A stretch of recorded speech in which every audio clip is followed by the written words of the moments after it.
Hello everyone, আসসালামু আলাইকুম। আমার ইউটিউব চ্যানেলে সবাইকে স্বাগতম। আজকে আমি রান্না করব নতুন আলু, ফুলকপি, সিম দিয়ে মাছ তরকারি। সর্বপ্রথম কড়াইতে তেল দিয়ে তেলটা গরম হলে মাছগুলো ছেড়ে দিব। তারপর মাছগুলো এক সাইড ভেজে আরেক সাইড উল্টিয়ে দিব। মাছগুলো দুনো সাইড ভেজে সুন্দর করে একটা পাত্রে উঠিয়ে একটা সাইডে রেখে দিই।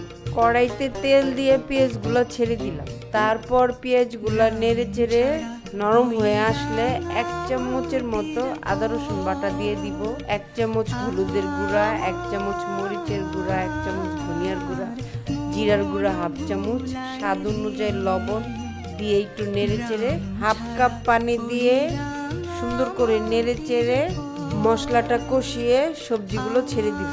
সবজিগুলো ছাড়ার পরে একটু নেড়ে চেড়ে ঢেকে দিব। কিছুক্ষণ পরে ঢাকনাটা খুলে একটু নেড়ে চেড়ে টমেটোগুলো দিয়ে দিলাম। টমেটো দেওয়া শেষ হলে আবার ঢাকনা দিয়ে ঢেকে দিলাম। 10 মিনিট পর ঢাকনাটা খুলে একটু নেড়ে চেড়ে ঝোলের জন্য পানি দিয়ে দিলাম। পানি দিয়ে নেড়ে চেড়ে কিছুক্ষণের জন্য ঢাকনা দিয়ে ঢেকে 10 মিনিট পর ঢাকনাটা খুলে একটু নেড়ে চেড়ে মাছগুলো দিয়ে দিলাম। তারপর ঢাকনা দিয়ে ঢেকে কিছুক্ষণ পরে ঢাকনাটা খুলে ধনেপাতা ও কাঁচামরিচ দিয়ে দিলাম। তো আজকের মতো এখানে আমার রান্না শেষ। দেখা হচ্ছে পরবর্তী অন্য কোনো ভিডিওতে। আল্লাহ হাফেজ।